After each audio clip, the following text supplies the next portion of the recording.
Agora a gente fala sobre uma declaração do relator do orçamento de 2023, o senador Marcelo Castro, disse que o governo Lula trabalha aí com a expectativa da aprovação da PEC de transição na Câmara dos Deputados, que entre amanhã e quarta-feira, sem alterações no texto base aprovado aí pelo plenário do Senado na semana passada. A proposta de emenda à Constituição amplia o teto de gastos, vamos lembrar, em 145 bilhões de reais por 2 anos, para bancar justamente as parcelas de R$ 600 reais do Bolsa Família, com um adicional de R$ 150 reais por criança abaixo de 6 anos.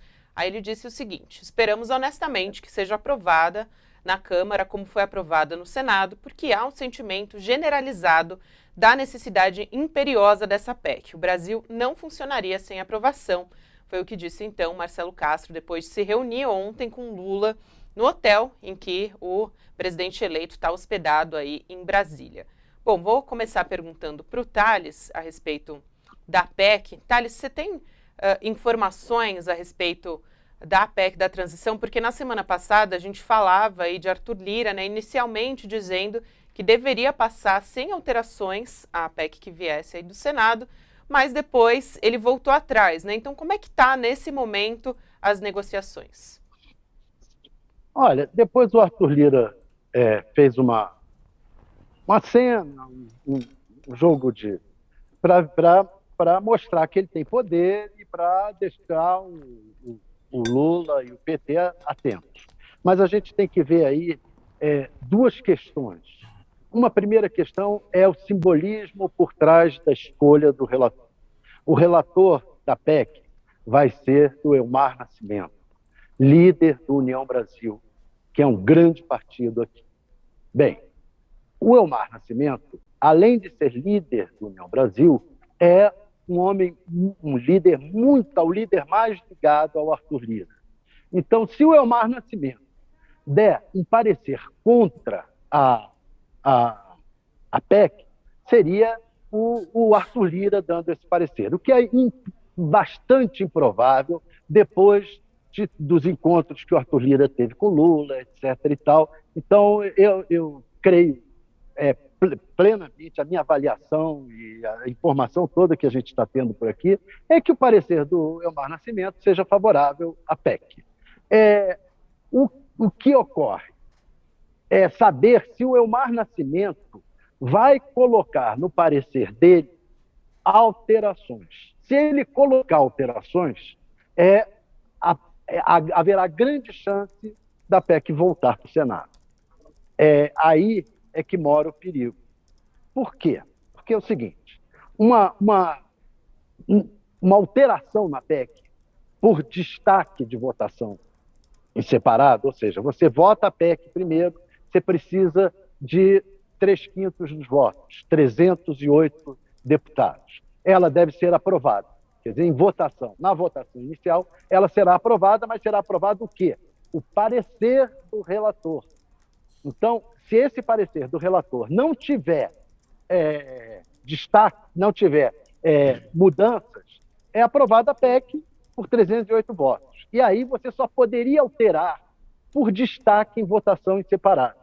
E aí, quem apresenta o destaque é que terá que apresentar 308 votos, o que dificilmente se conseguirá.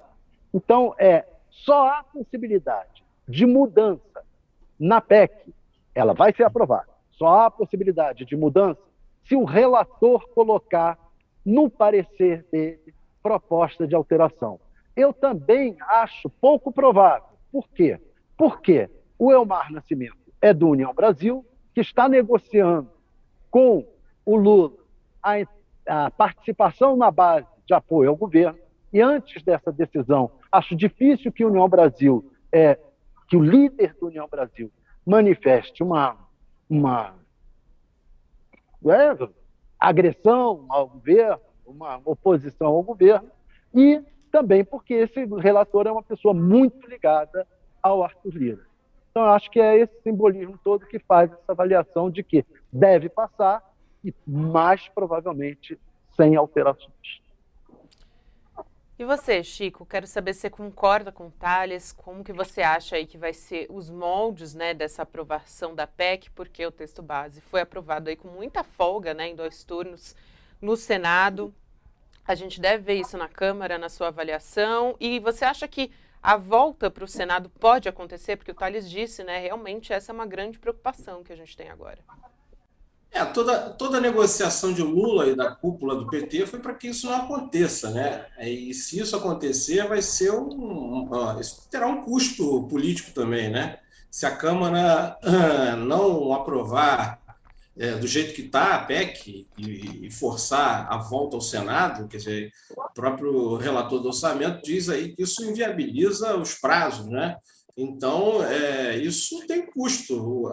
Isso complica a vida do governo eleito, complica a vida de Lula, mas também tem um custo para quem o fizer, né? Vai ter que explicar direitinho para o seu eleitorado por que está inviabilizando o orçamento para 2023, porque sem esse aporte, sem essa injeção de recursos, o Brasil vai ficar inviável em muitas áreas, né? Então, você pode discutir se é muito em tal área, se aproveitaram essa injeção, esse aporte para botar mais recursos para um ou para outra área que não deveria, mas substancialmente a PEC inclui ali um valor que é fundamental para o funcionamento da máquina administrativa do governo.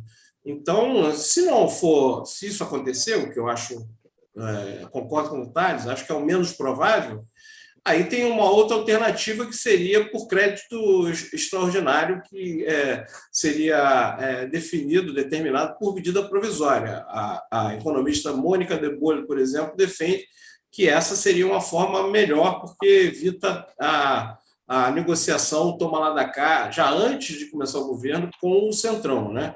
Mas eu estou com o Thales, acho que a probabilidade maior é de que seja aprovada como está.